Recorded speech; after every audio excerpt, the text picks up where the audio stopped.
चलिए, आज हम लोग देखेंगे कि यूनिट 7 से ये टॉपिक है मॉडर्न फिजिक्स का। टॉपिक का नाम क्या देखिए, विकिरण तथा द्रव की द्वैत प्रकृति।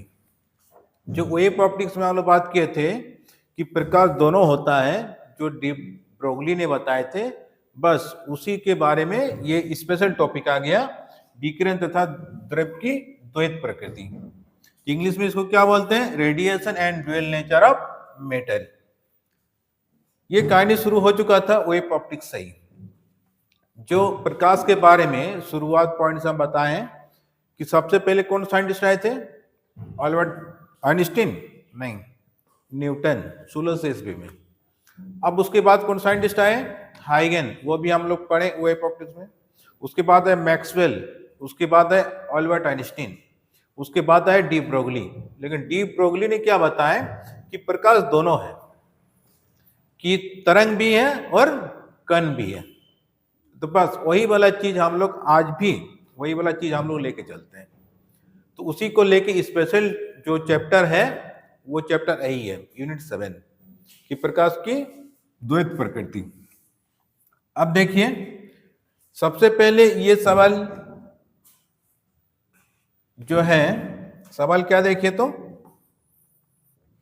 प्रकाश वैद्युत प्रभाव। सबसे पहले ये चीज जानना होगा कि प्रकाश वैद्युत प्रभाव है क्या। यह सिद्धांत किसने दिए थे, आइंस्टीन का थ्योरी है। अब हम जैसे बताए थे कि लाइट के बारे में सबसे पहले कौन साइंटिस्ट आया था, न्यूटन, उसके बाद हाइगन, उसके बाद मैक्सवेल, उसके बाद आइंस्टीन, उसके बाद डी ब्रोगली। अब देखिए, वेव ऑप्टिक्स में हम लोग ये सब थ्योरी पढ़ चुके हैं, न्यूटन, हाइगन, मैक्सवेल। सिर्फ आइंस्टीन और डी ब्रोगली का जो थ्योरी है वो हम लोग इस टॉपिक में पढ़ेंगे। तो आइंस्टीन ने क्या बताए थे सबसे पहले कि प्रकाश है क्या। वो बोले थे कि प्रकाश फोटोन है, फोटोन कौन का बना होता है। अब फिर ये सवाल उठता है, फोटोन कौन है क्या, कि फोटोन कौन में कोई आवेश और कोई भार नहीं होता है, और निर्वात में वो 3 लाख किलोमीटर पर सेकंड से वो गति करता है। लेकिन आइंस्टीन ने सबसे पहले कौन सा सिद्धांत दिया प्रकाश को लेके, देखिए वो क्या बताए कि कोई भी धात्विक पृष्ठ पर, धात्विक में क्या होता है, फ्री इलेक्ट्रॉन होता है, यहां पर फ्री इलेक्ट्रॉन होता है, मान के चलिए फ्री इलेक्ट्रॉन है। हर इलेक्ट्रॉन फ्री नहीं होता है। जैसे मान के चले सोडियम में अगर बात करेंगे, सोडियम में इलेक्ट्रॉनिक विन्यास करेंगे तो कैसे करते हैं, 1s2 2s2 2p6 3s1। ये s ऑर्बिट में कितना इलेक्ट्रॉन होना चाहिए, 2, लेकिन यहाँ पर कितना इलेक्ट्रॉन है, 1। तो ये एक इलेक्ट्रॉन को बोलता है हम लोग क्या, फ्री इलेक्ट्रॉन। अब यहाँ पर जैसे 2 हो जाएगा, बस ये ऑर्बिट फिक्स, तो अब वो इलेक्ट्रॉन भटकेगा नहीं। और जब तक इलेक्ट्रॉन नहीं भटकेगा तब तक वो सूचालक हम लोग नहीं बोल सकते। अब मान के चलिए जैसे सोडियम का ही कोई एक धात्विक पृष्ठ लिए, तो आइंस्टीन ने क्या बताया कि फोटोन कौन का जो बना होता है प्रकाश, उसमें एनर्जी होता है। वो क्या बोले कि प्रकाश में आवृत्ति भी होता है, जैसे हम लोग आवृत्ति पढ़े हैं कि 1 सेकंड में दोलनों की संख्या को क्या बोलते हैं, आवृत्ति। तो आवृत्ति जितना हाई होगा तो आवृत्ति को न्यू या स्मॉल एफ से डिनोट करते हैं। तो क्या बोले कि E directly proportional to nu, तो E को बराबर करेंगे तो एच न्यू आएगा। तो एच है प्लांक नियतांक, इसको क्या बोलते हैं, प्लांक्स कांस्टेंट। इसको पहले देखिए, उसके बाद चलते हैं टॉपिक में, तो मजा आएगा पढ़ने में। ये प्लांक साइंटिस्ट ने ये बताए थे एच कांस्टेंट। इसमें क्या देखने को मिला, न्यू का मान बढ़ेगा तो एनर्जी बढ़ेगा। तो प्रकाश में आवृत्ति अगर बढ़ेगा तो वो प्रकाश में क्या होगा, वो एनर्जी भी बढ़ेगा।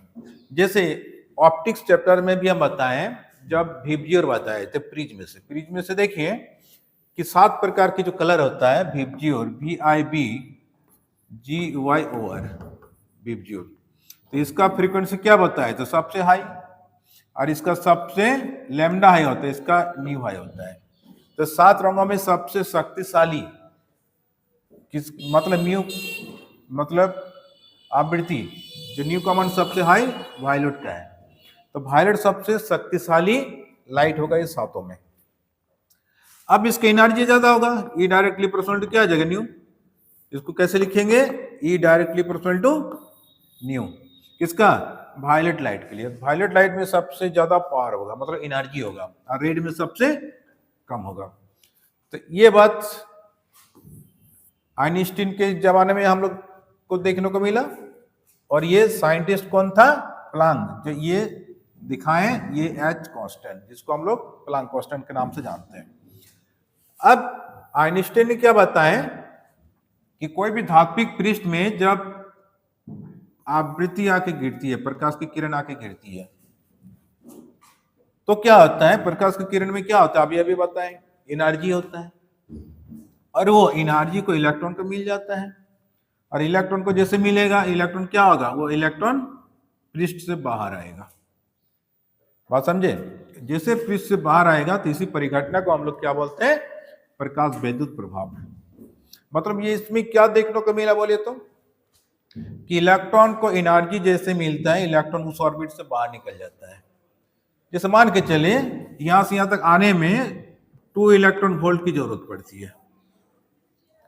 अगर उचित आवृत्ति के प्रकाश से अगर 2 इलेक्ट्रॉन वोल्ट इस आवृत्ति में मिल गया तो इलेक्ट्रॉन क्या करेगा, इस ऑर्बिट से बाहर निकल जाएगा। तो इसी परिघटना को हम लोग क्या बोलते हैं, प्रकाश वैद्युत प्रभाव। इसका परिभाषा हम लोग कैसे दे सकते हैं, जब उचित आवृत्ति के प्रकाश किसी धात्विक पृष्ठ पर गिरती है, यह आपतित होती है, तो इलेक्ट्रॉन उच्च ऊर्जा को प्राप्त करके पृष्ठ से बाहर हो जाती है। तो इसी परिघटना को प्रकाश वैद्युत प्रभाव कहा जाता है। अब ये तो हम लोग यूनिट 1 से पढ़ते आ रहे इलेक्ट्रोस्टैटिक्स से, कि इलेक्ट्रॉन क्यों भागता है ऊपर की ओर, एक ऑर्बिट से दूसरे ऑर्बिट में क्यों जाता है इलेक्ट्रॉन। देखिए इलेक्ट्रॉन का क्या होता है कहानी, ये आप लोग भी जान रहे हैं। हर ऑर्बिट में इलेक्ट्रॉन का एनर्जी लेवल क्या होता है जी, अलग अलग होता है। अब देखिए सबसे पावरफुल एनर्जी होता है अंदर वाला। ये मान लीजिए फर्स्ट ऑर्बिट, ये सेकंड ऑर्बिट, ये थर्ड ऑर्बिट, ये फोर्थ ऑर्बिट, चलते जाएगा 5 6 7 8 इन्फिनिटी तक ऑर्बिट जा सकता है, लेकिन इन्फिनिटी में एनर्जी लेवल 0 होता है। फर्स्ट ऑर्बिट में इलेक्ट्रॉन 2 होता है, 8 18 32। अब एनर्जी लेवल हम बता दिए थे कि E बराबर फॉर्मूला क्या होता है, -13.6 electron volt by n square. तो इसी के फॉर्मूला के आधार पर कि E1 का वैल्यू कितना था, -13.6 electron volt first orbit. Second orbit में क्या था, E2 बराबर -3.4 इलेक्ट्रॉन वोल्ट। थर्ड में कितना था, E3 बराबर -1.51 इलेक्ट्रॉन वोल्ट। फोर्थ में कितना था, -0.84 इलेक्ट्रॉन वोल्ट। फिफ्थ में कितना था, -0.53 इलेक्ट्रॉन वोल्ट। अब देखिए ये जितना दूर चलते जाएगा एनर्जी लेवल घटते जाएगा। अब मान के चलिए फिफ्थ ऑर्बिट में कोई एक फ्री इलेक्ट्रॉन बैठा हुआ है, इसको जैसे एनर्जी ज्यादा मिलेगा तो क्या होगा, इस ऑर्बिट में रहेगा, ये हमेशा उच्च की ओर भागेगा, कि जितना ज्यादा मिलेगा वो उतनी दूर तक भागेगा। तो बस यही था ये फ्री इलेक्ट्रॉन की कहानी। अब इलेक्ट्रॉन को मान के चलिए कि 2 इलेक्ट्रॉन वोल्ट एनर्जी चाहिए, और ये प्रकाश से ये मिल जाता है। अगर उसे अगर कम देंगे तो नहीं निकलेगा, क्यों, जितना चाहिए उतना ही देना चाहिए। अगर उससे कम होगा तो इलेक्ट्रॉन बाहर नहीं निकलेगा। अगर 2 इलेक्ट्रॉन वोल्ट हो गया तो बाहर तक आ सकता है। तो यहां से यहां तक आने में जितना कार्य करना पड़ेगा उसको हम लोग बोलते हैं फाई। फाई मतलब कार्यफलन। उसका हम लोग किस नाम से जानते हैं, उसका हम लोग जानते हैं फाई। इसका हम लोग बोलते हैं कार्यफलन। कि न्यूनतम ऊर्जा को हम लोग बोलते हैं कार्यफलन। जितना एनर्जी चाहिए और उतना एनर्जी अगर दे दिए तो इलेक्ट्रॉन सिर्फ बाहर तक आ सकता है, उसी एनर्जी को हम लोग बोलते हैं कार्यफलन, मतलब वर्क फंक्शन। फिर सवाल उठेगा कि देखिए अगर यहाँ पर 2 इलेक्ट्रॉन वोल्ट चाहिए, अगर ऊपर से हम दे दिए 4 इलेक्ट्रॉन वोल्ट, तो क्या होगा एनर्जी? इलेक्ट्रॉन तो निकलेगा। यहां से यहां तक आने में कितना एनर्जी खपत हुआ? 2 इलेक्ट्रॉन वोल्ट। फिर कितना बचेगा? 2 इलेक्ट्रॉन वोल्ट। तो गतिज ऊर्जा प्राप्त कर लेगा हाफ mv², जिसको हम लोग बोलते हैं काइनेटिक एनर्जी, गतिज ऊर्जा। गतिज ऊर्जा में कितना चल जाएगा? 2 इलेक्ट्रॉन वोल्ट। और ये कार्यफलन में कितना खर्च हुआ? 2 इलेक्ट्रॉन वोल्ट। कुल मिला के कितना है? 4 इलेक्ट्रॉन वोल्ट। बस इसलिए एनर्जी कभी विनाश नहीं होता है, कि एक रूप से दूसरे रूप में कन्वर्ट होता है, विनाश नहीं होता है, मतलब खत्म नहीं होता है। बस यही था प्रकाश विद्युत प्रभाव का मेन कहानी। अब इससे सवाल उठता है कि इसका जो नियम है, प्रकाश विद्युत प्रभाव का जो नियम है, वो नियम क्या है? तो चलिए नियम सब दिखाते हैं। प्रकाश विद्युत प्रभाव के नियम, लॉज ऑफ फोटोइलेक्ट्रिक इफेक्ट। सबसे पहले आइए, जैसे अभी हम बताएं कि आपतित प्रकाश की आवृत्ति एक निश्चित मान से कम होने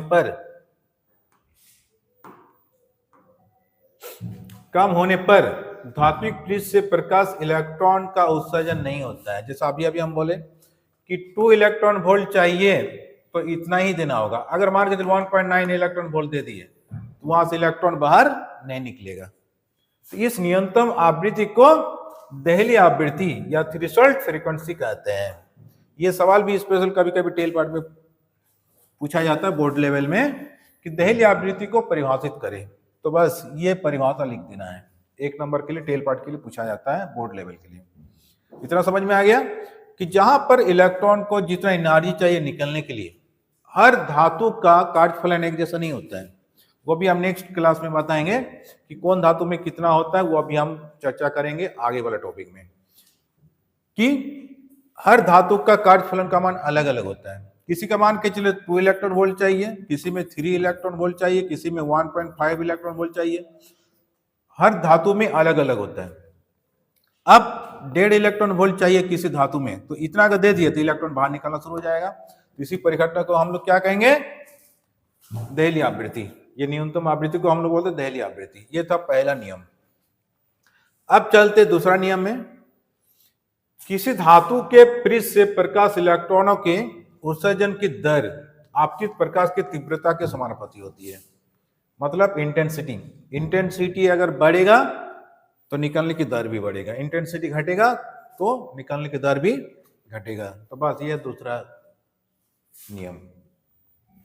तीसरा नियम में आइए, प्रकाश इलेक्ट्रॉन की अधिकतम गतिज ऊर्जा प्रकाश की आवृत्ति के समानुपाती होती है। आप देखिए गतिज ऊर्जा अभी बोले काइनेटिक एनर्जी, मतलब हाफ mv²।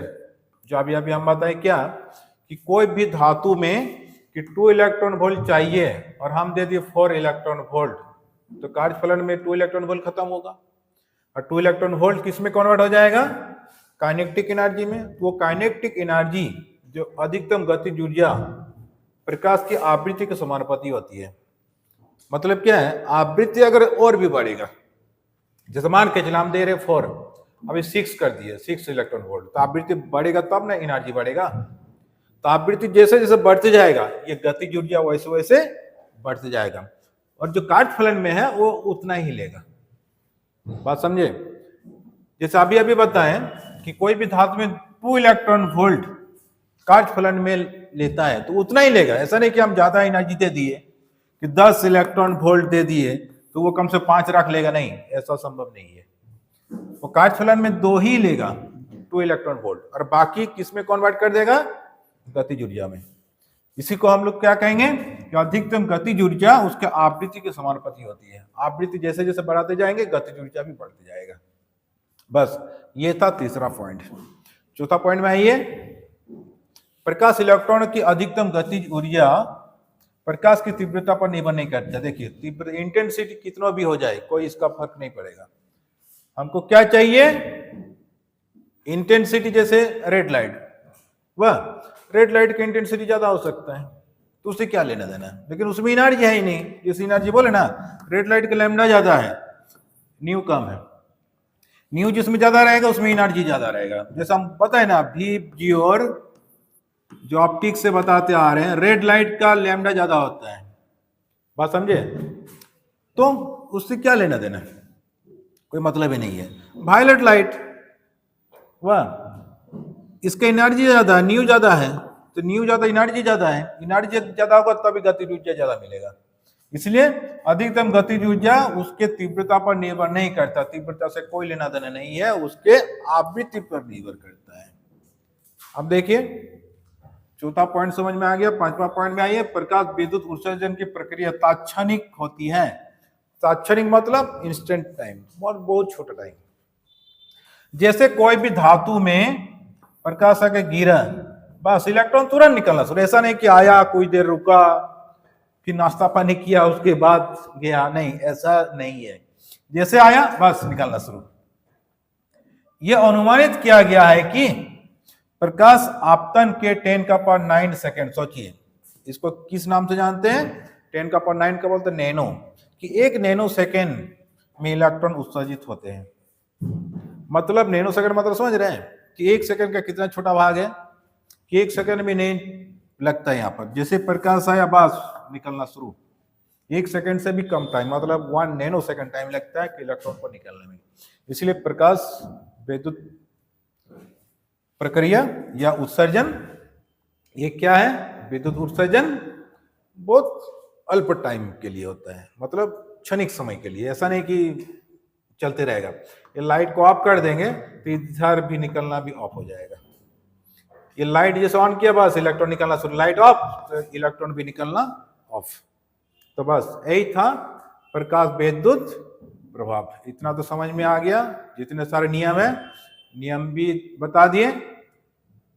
अब इसके आगे का जो टॉपिक है वो टॉपिक है फोटोन।